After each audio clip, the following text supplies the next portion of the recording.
Hi guys, how you all doing? It's December 30, so tomorrow is New Year's Eve. I had wanted to do this crochet tutorial on a blanket, a chunky blanket. I will be using Bernard number 6 bulky yarn, and I will be doing crochet just using our hands, just using our fingers. I've been so curious in how crocheters are doing this kind of crochet, and I had finally the time to practice on it, and it's so interesting, and it's really you need to give it a go. So let me show you what I have. I went this afternoon to Michael's.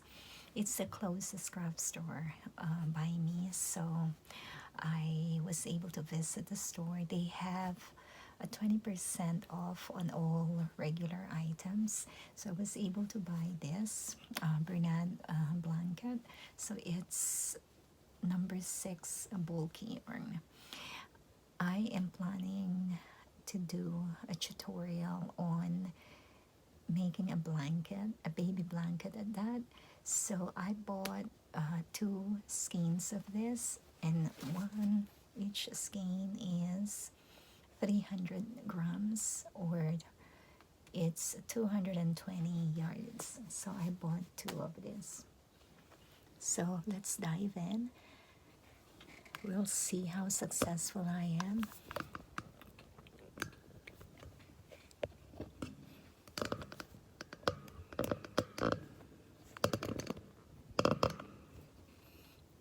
Okay, I have my digital clock. It's saying now it's 8:57.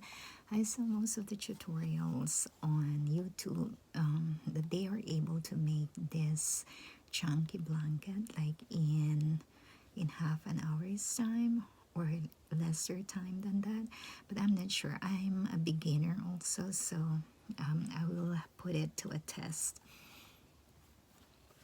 So I already did because I was practicing, I did already the yarn. So this, by the way, the color of this is Blue Fog Twist. So I will be gifting this to a baby boy. It's kind of hard. This is still what I got, a ball of yarn.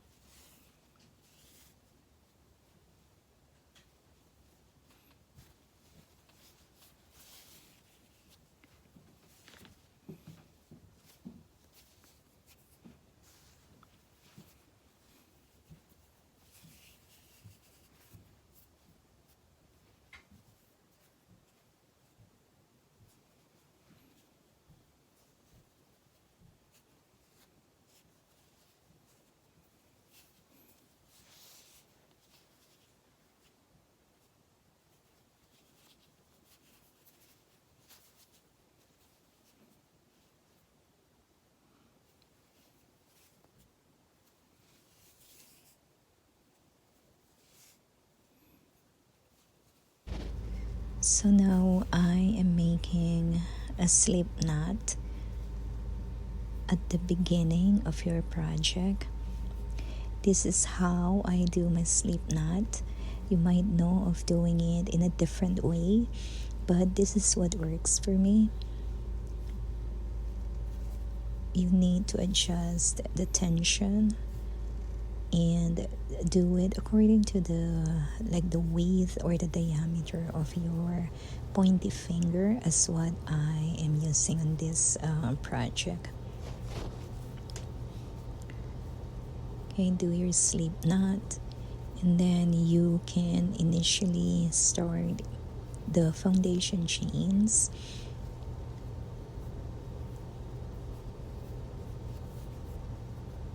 I did 38 foundation chains, And you have to remember to be consistent with the tension of your hands while you are crocheting or while you are finger crocheting,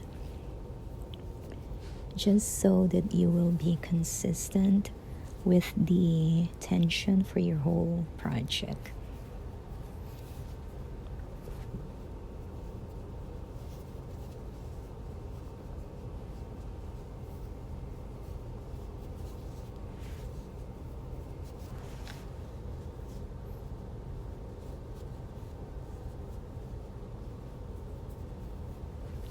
And you also have to remember to always count the number of stitches that you are doing, just so that you will be consistent throughout your project.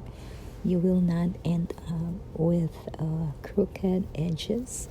So be consistent in counting, and try not to distract yourself once you are doing your project, especially initially when you are still kind of gathering your the length and the width of your project. So I will just be doing the 38 foundation chains.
And just to let you know also, if I may give a review for this yarn, one plus thing or positive quality it has, it's very soft, which really makes it a great project for baby blankets, I would say, or even for adult blankets. Let me tell you, the yarn is really, really soft. But the only thing that I have to say negatively is being that the yarn is made of polyester and it's 100% polyester. I find that the yarn breaks easily. Breaking, I mean it frays easily. So like sometimes like I sneeze just because the fiber is coming out from the yarn when you pull it, when you do your when you loop it together, it just frays and like yeah. So that's my only negative thing about this yarn, but otherwise it's easy to work with, and the softness really makes it great for doing blankets, something that you could cuddle on because it's really, really soft. but I would do it again for more projects maybe. I would have to research or to look around for like what other projects I can make it with.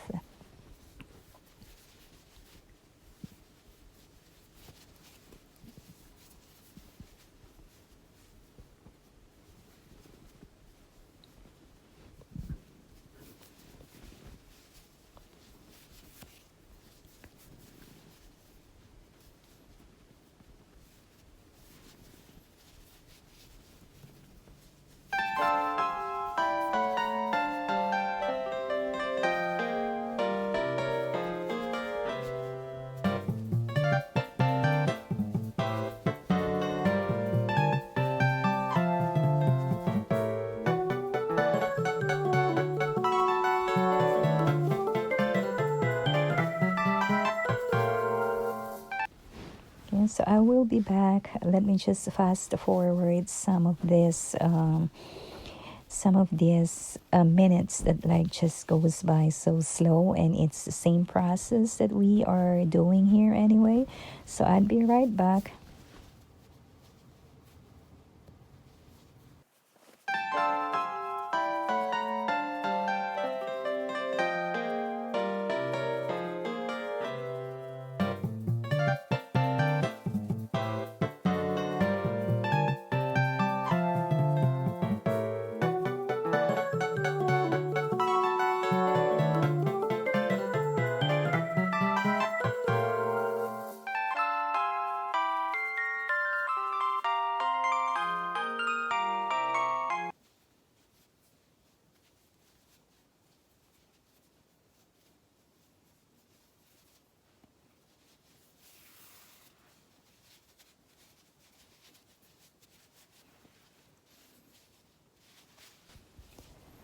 So here I am doing, I'm weaving in the extra yarns. Remember, we have to leave at least 6 to 8 inches of yarn just so that we can weave it in.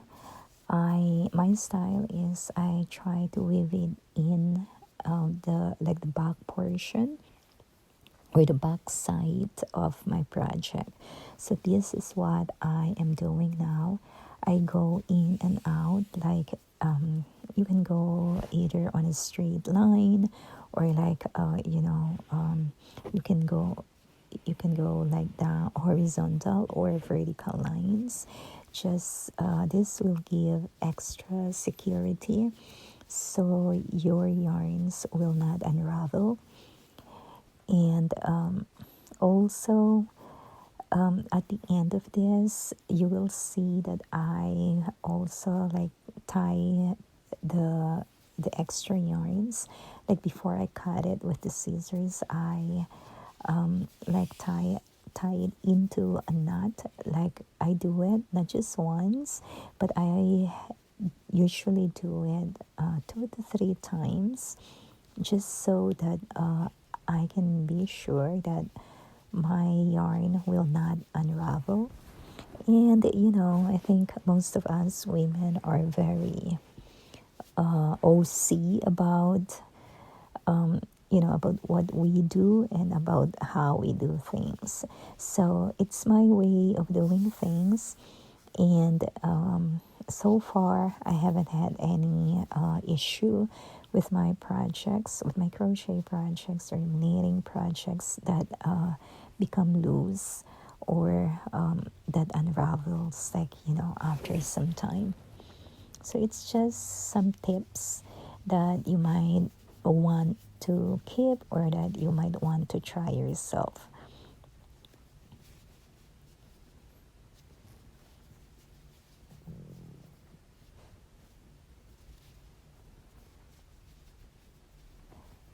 And another thing, I think if you don't have much time in doing this project, or like sometimes we get tired, especially like when we know that we are on the finishing line. I think weaving in, it will help you also by using your yarning needle, the darning needle I mean. So I did not think of it when I was doing my project, but then again, now it's clicking in that I could have used the darning needle just so that I will not have a hard time, like, making the loop bigger, wider, so I can get through my yarn, my end yarns. So that is just another tip, and hopefully it will work. Whatever or however you will do your projects.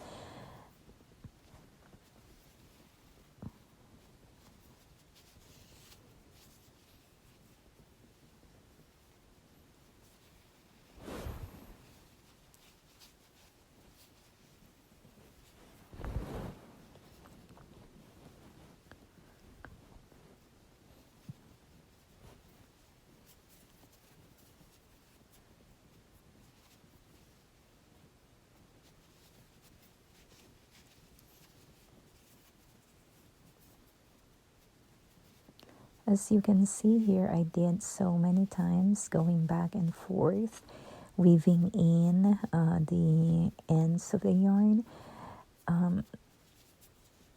It's just giving me peace of mind. So whoever I will give this to will not have will not have the issue of like experiencing the unraveling of the project or of the blanket.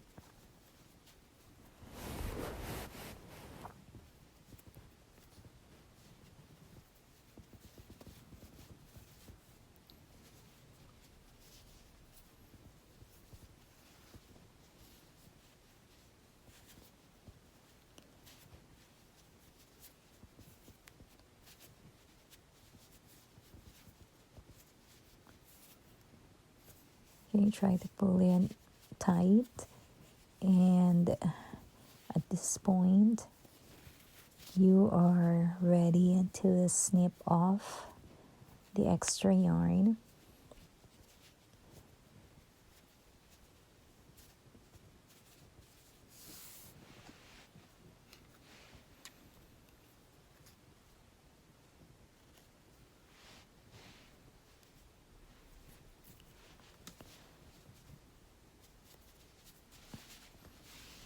And then on the other side, the flip side of that, where you started with your project, there will also be that yarn that we started with.